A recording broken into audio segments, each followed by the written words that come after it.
Afternoon, students.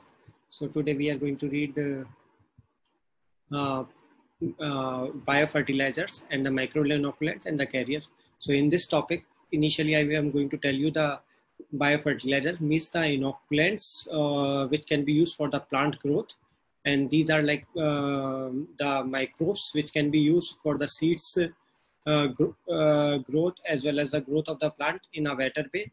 And these are biofertilizers, so they are made up of biological material, mostly the microbes, and thus they help in keeping the environment clean as well as helping the plant growth. So for this, and then I will tell you the carrier things which can be used for these micro inoculants, so that they can be carried to the field, and they're increasing the shelf life of these microbial inoculants. And finally, I will be talking about some of the cyanobacterial biofertilizers and how to grow them. So let's start our presentation, and this here. All right. So biofertilizers and the microbial inoculants. So as I told you that microbial inoculants are also known as soil inoculants, and they can be the microbes that use beneficial endophytes like the microbes for the promoting the plant growth. Many of these microbes are actually involved in the symbiotic relationship. So these microbes also get benefited from the plant. And a very well-known example for this is rhizobium. So rhizobium can be used as a microbial inoculant or as a biofertilizers.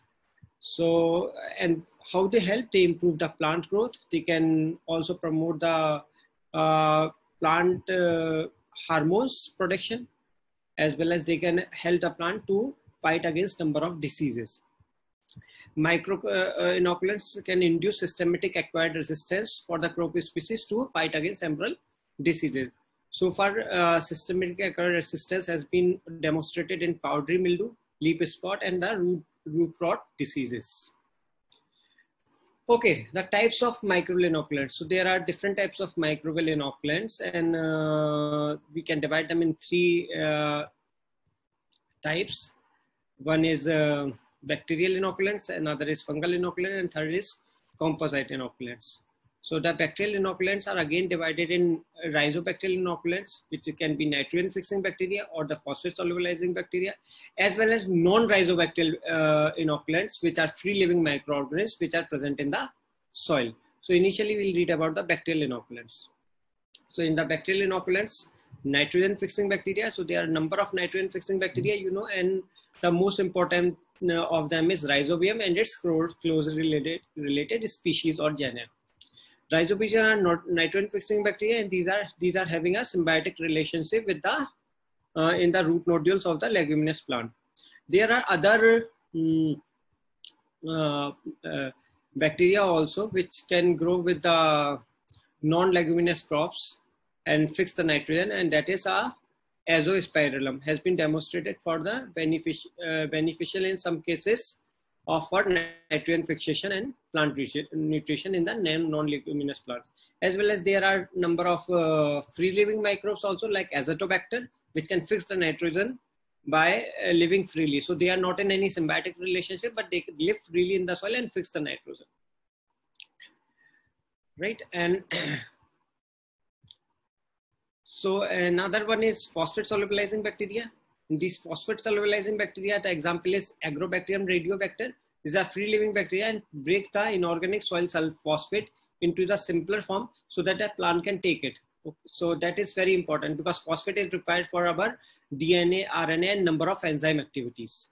Then comes the fungal inoculants. Fungal inoculants are same as bacterial inoculant but made up of different kind of fungi, endophytic fungi, and you can call them as mycorrhiza, arbuscular mycorrhiza or AM. So most commonly investigated fungi for this purpose are arbuscular mycorrhiza. Other endophytic fungi like Piriformis indica can also be used for this purpose. Then the third one is composite inoculants. So what are composite inoculants? Composite inoculants are the mixture of two or more different species, and they become for giving as a biofertilizer, and those are known as composite inoculants or composite biofertilizer. It's a combination of strains which can help in the plant growth. So those are known as plant growth promoting rhizobacteria. Plant growth promoting rhizobacteria, PGPR, has shown number of benefits in the rice and barley. There are a number of studies for the rice and barley for this. The main benefit of dual inoculant is to increase the plant nutrition uptake from soil and fertilizers. Multiple strain inoculant has also been demonstrated to increase the total nitrogenous activity compared to single strain inoculants, even when only one strain is a diastrophic. So what is the, this is very important, like what is the function of second strain?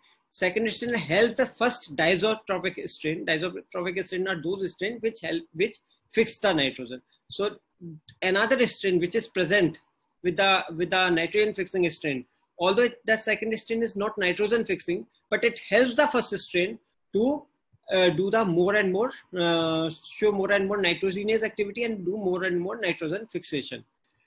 And as well as PGPR and arbuscular mycorrhiza in combination can be useful in increasing wheat growth in nutrient poor soil. So this has another study which shows that the plant growth promoting rhizobacteria as well as mycorrhiza, both of them when grown together, used in combination, they help in growth of wheat in number of places where the soil is very poor in condition, less fertile soil. As well as this mycorrhiza has been used at number of places where the the soil has a very less fertility and nothing else can be grown there. So there are a number of projects which are running in India to grow the plant known as Zetropa, which is responsible for production of biodiesel. So what they do, they sow the seeds of Zetropa with the avascular mycorrhiza, and this mycorrhiza helps these seeds to get the nutrient from the soil. Although the soil is very poor in nutrient, it's a very unfertile soil, but whatever nutrient is present in the soil, this mycorrhiza helps that nutrients to come to the seed so that it can grow. So in these type of pilot scale experiments are going in number of places in India, like in Andhra, some places in Rajasthan also, and as well as this avascular mycorrhiza has also helped in the growth of these kind of plants in the places where the electricity plant which used number of this coal, and then when coal is used, there is a large amount of waste product which comes from the coal electricity generation, and that is known as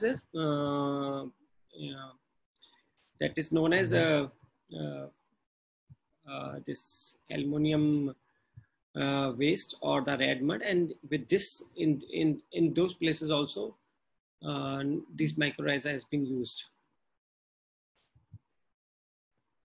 So types of microbial inoculants, as we just read about, our types of microbial inoculants are like the bacterial, fungal and composite. This is another description or another kind of differentiation of microbial inoculant. So microbial inoculants can also be differentiated on the basis of their structure and their nature. Like it could be a granular inoculants, it could be a slurry inoculants, and it could be a liquid inoculant. So granular inoculants are generally the carrier molecule is solid. These inoculants are immobilized on the carrier molecule, and then they become a granular size. Like if you have seen the urea which is used in the field, they are small white granules. So in that kind of small granules which can be used and can be taken to the field, and they are spreaded in the field just like urea or just like the other fertilizers.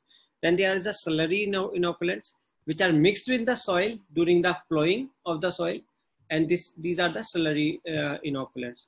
So basically these are powder, and when they are mixed with the water, a slurry is made, and this slurry is added during the plowing of the field.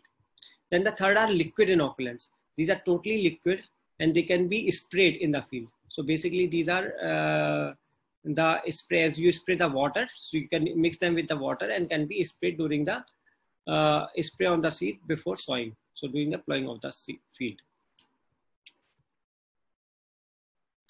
Common additives which are used in the liquid inoculants are sucrose and glycerol. Why they are needed? To keep the osmotic pressure of the seed, to maintain the osmotic pressure of the seed, or osmotic regulation for the seed, so the seed cannot burst during the in the liquid itself. So that's why these sucrose and glycerol are required to keep the osmotic balance, or promote, and as well as to protect the cell from dehydration.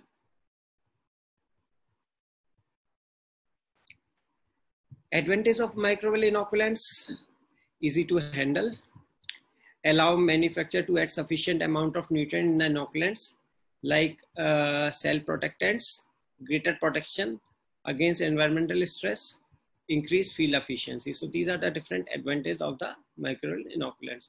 As well as one more very important advantage for the microbial inoculants is that these are environmentally friendly.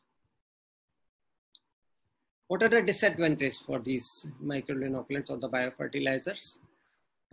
They have a limited shelf life, because ultimately these are bacteria, these are living organisms. So they have some shelf life. And if they are not kept very well, or in the cold places, their shelf life will decrease. So one is less shelf life, another cool conditions are required for long-term storage, and even you cannot store them like the chemical fertilizers. Chemical fertilizers can be kept for number of years, while they need to be used in 1 or 2 years. Otherwise, the bacteria will lose its viability, and there will not be any benefit. Involves increased costs because of growth of bacteria growing in batch cultures and higher amount, and then immobilize them on the carrier molecules. It is high in cost. It costs more than the some of the chemical fertilizers. And as well as these are actually good for the poor survival for the bacteria, like the Azospirillum, which is a very poor survival in the soil. So when you use this Azospirillum with the carrier as a microbial inoculant, it increases the shelf life of the Azospirillum. So these are actually beneficial for the bacteria which has a very have a very poor survival in the soil. However, this survival can be increased for some those bacteria. Other bacteria which are robust bacteria, probably this is just increase the cost if it is not used right on that same year. So that's why, although microinoculants are good, they are eco-friendly, but we have to decide that how much microinoculant is needed for one crop, and that much need to be made by the industry and to be sent. So it needs to have very proper timelines and very proper maintenance. Otherwise, we lose number of the viability of the cells, and we lose our microinoculant. So that's why we need a very good balance between how much microinoculant is needed, what kind of microinoculant is needed, at what time it is needed. It cannot be stored for a very long time. As I told you, plant growth promoting rhizobacteria. These are like the bacterial inoculants for nitrogen fixation. So as well as these plant growth promoting rhizobacteria also have a number of other benefits, like they also produce auxins, which are growth hormones, produce vitamins. So these vitamins are required for the plant growth. Production of siderophores. This is very important. These siderophores are actually iron chelators, and these iron chelators can help the bacteria to fight against some of the pathogens. So it makes this disease conducive soil to the disease suppressive soil. So this is very important. Siderophores are important, that where the soil is disease conducive, they can change the disease conducive soil to the disease suppressive soil. Production of antibiotics. So they produce antibiotics which can help in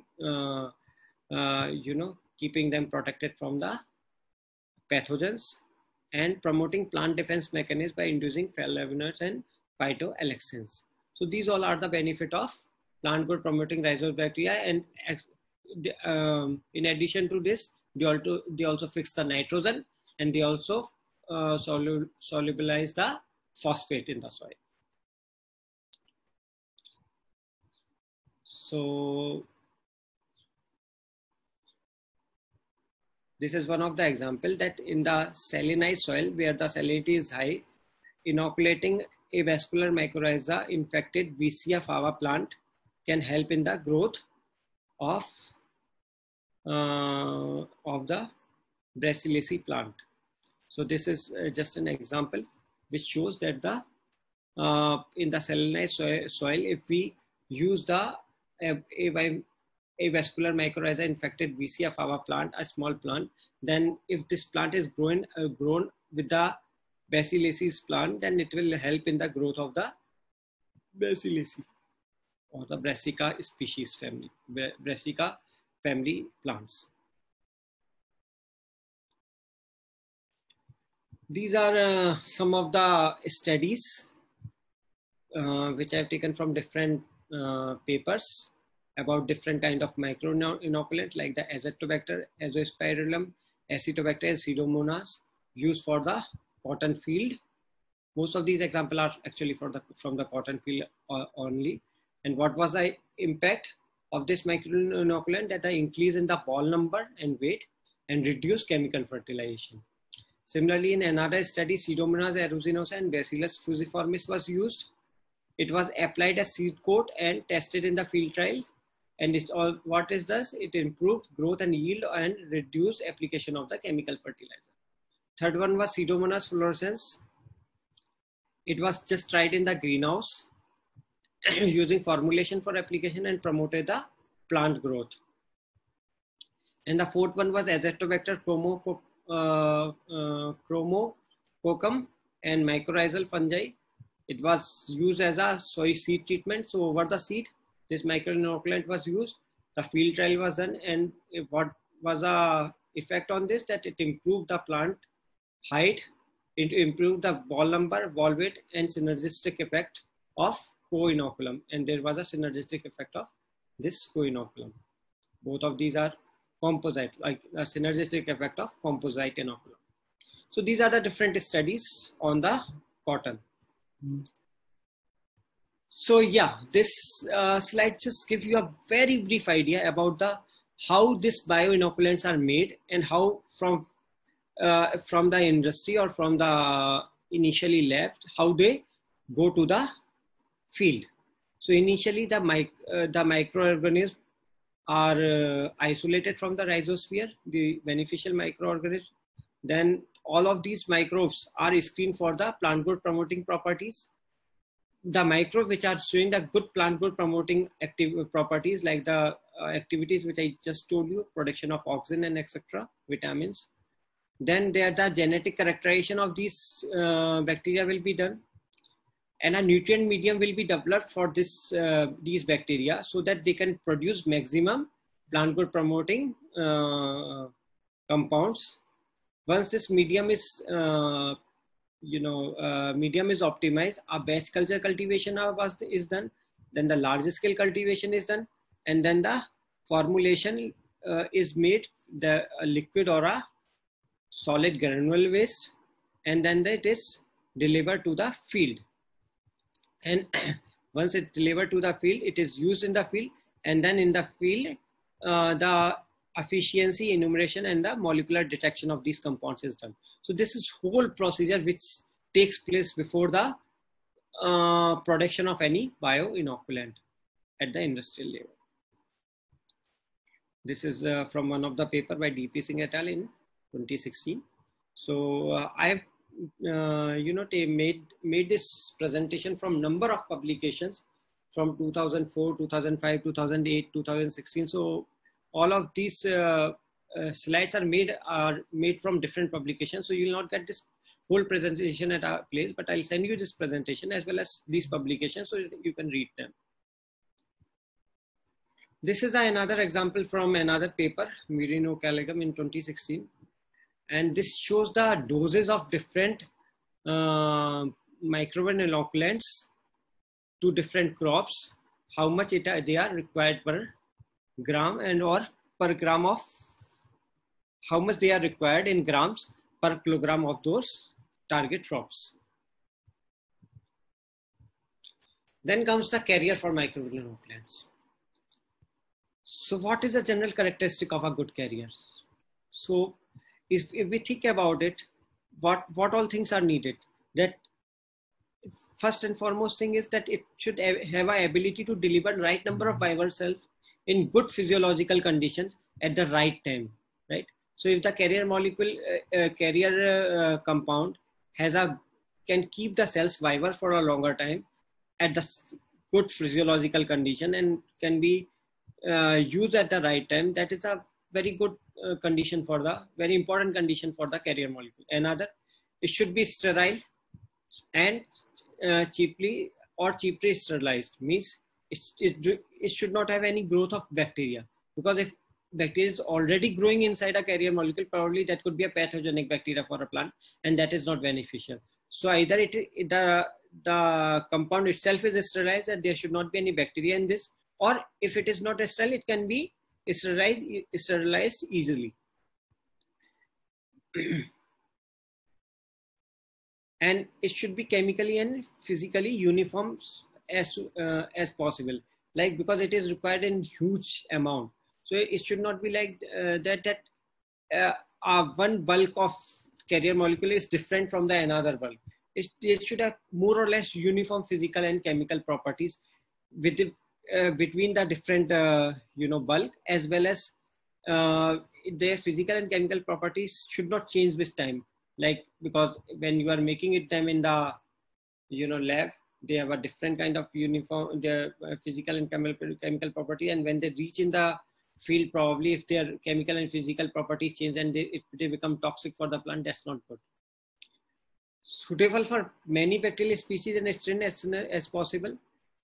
It can be used by for the different bacterial species, and so that to make the composite inoculant. So if just a carrier, if there is a very good carrier molecule, but if it's just suitable for just one bacterial species, probably it will not be used, because sometimes you need a different microbe also. So we need a carrier molecule which can actually immobilize number of different type of bacterial species. Permits gas exchange, so that the bacterial growth is permanent, and should have a high water holding capacity. So that is very important, because when you are inoculating these microbial inoculants, one more aspect is that if they have a high water holding capacity, probably the less amount of irrigation is needed. Then there are some chemical and physical properties of the carrier. So the chemical and physical properties, one is pH. The pH should be near to the 7 generally, and there's a method of measuring the pH. And should have a good water holding capacity. I just told you, should have available phosphorus and the organic matter. So these are some of the chemical properties of the carrier molecule.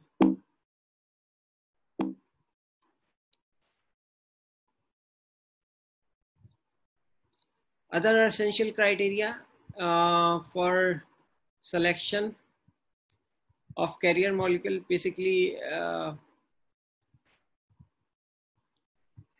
this is the carrier molecules should, these are actually the characteristic of both the inoculant bacteria as well as of the carrier molecule. One is survival of inoculant bacteria on seed. So when this inoculant, bacterial inoculant, if it is immobilized directly over the seed, this inoculant bacteria should survive over the seed for a longer duration and should not get dried. So that is the most important point. So here the carrier molecule is just a liquid where the bacteria is present, and this liquid should attach to the seed in such a way that it make a seed coating, and it should remain viable for a longer duration. Then the survival of inoculant bacteria during the storage period. Another important point. Suppose you have immobilized the inoculant bacteria over a seed, and this seed you don't want to sow in this season, and if you want to sow that in another season, this bacteria should remain viable over the seed for a longer duration. So that when the again next time when you want to sow the seed, these bacteria should be available for the growth of plant or for the growth of seed.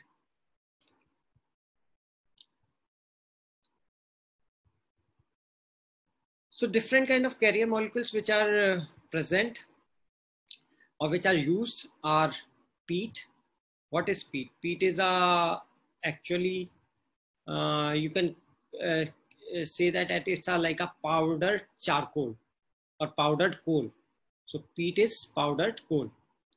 And then the second is farmyard manure. You all know that the manure which can be taken from the farm. Then the cow dung cake 145 can be used as a carrier molecule, and the wood charcoal and soil mixture. So this is the fourth kind of carrier molecule. These are some of the important carrier molecules, and out of this peat, sterile peat proved to be the best carrier for survival and multiplication of the phosphate solubilizing bacteria and fungi. However, the problem is that peat is not readily and conveniently available in India. So in India, generally what we use is FYM, farmyard manures. Okay, so this is about different kind of carrier material which has been used in different studies about the different bacteria and its characteristic. Again, these are taken from different publications. So yeah, you can go through them. I'll explain you one of this. That one is sterile oxalic acid industrial waste. So this is an industrial waste from the oxalic acid industry. The inoculant is a bacterium is Rhizobium. And what was the characteristic? That seed inoculation. This was used for the seed inoculation. Means the inoculant bacteria was directly immobilized over the seed. Rhizobium multiplication in carrier in ambient temperature up to 90 days. Carrier sterilization contributes significant increase in grain yield. Nodule number and nitrogen content was also increased. So these were the characteristics in this study. Then another study which was for alginate and perlite dry granules. This was also, here also the inoculant bacteria was Rhizobium. It was a soil inoculation, so which means the carrier molecule was directly spreaded over the soil. Rhizobium strain survived in dry granules beyond 180 days. So this was very good that Rhizobium strain has a viability up to 180 days, and the inoculant can be stored in the dry state without losing much viability. So that was a benefit. But again, using alginate and perlite dry granules, these are very costly. So it did increase the cost. However, it also increased the viability. So you have to make a trade. If we can spend more money, probably we can use a carrier molecule which is very good for the viability. Composted sawdust was a third carrier molecule which was used for the combination of these bacteria. It was again a seed inoculation, means it was immobilized over the seed. Good growth and survival of the inoculant strain for a longer duration was shown. Then another one was, wait. Yeah. So when another one was soybean oil or peanut added oil with lyophilized cell. So it was inoculant bacteria was Rhizobium, and the characteristic was it was again used as a seed inoculant, provide more protection than peat with inoculant when Rhizobium are inoculated on seed and exposed to the condition of drought and high temperature. So this is good in the conditions like in Rajasthan, drought conditions and the high temperature. If you use this soybean oil or peanut oil added with lyophilized cell, this is a very good carrier molecule which can keep this bacteria viable for a longer duration. All right. So this was about the carrier molecules. Then we'll come to cyanobacteria as biofertilizer.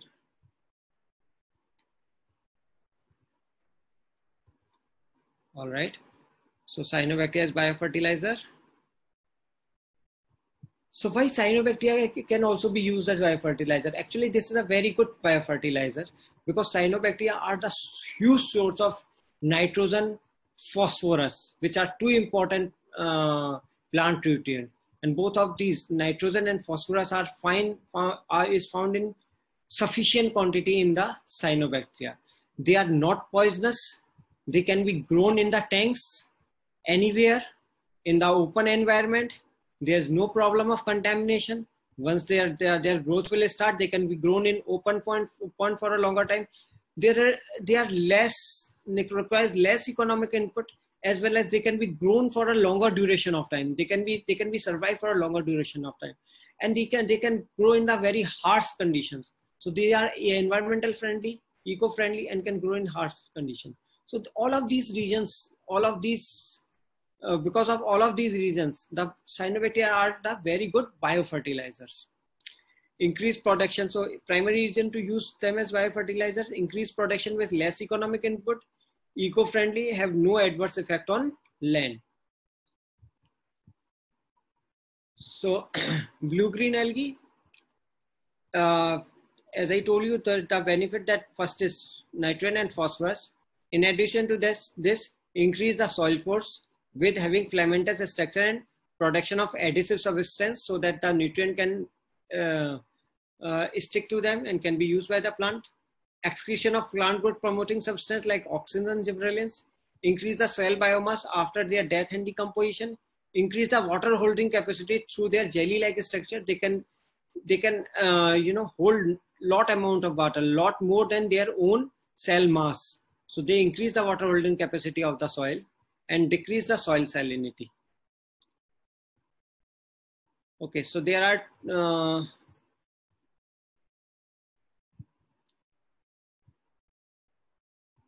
the cyanobacteria can be of two types: heterocystus and non-heterocystus. Heterocystus cyanobacteria are those cyanobacteria which have a specialized cells known as heterocyst, which can do the nitrogen fixation.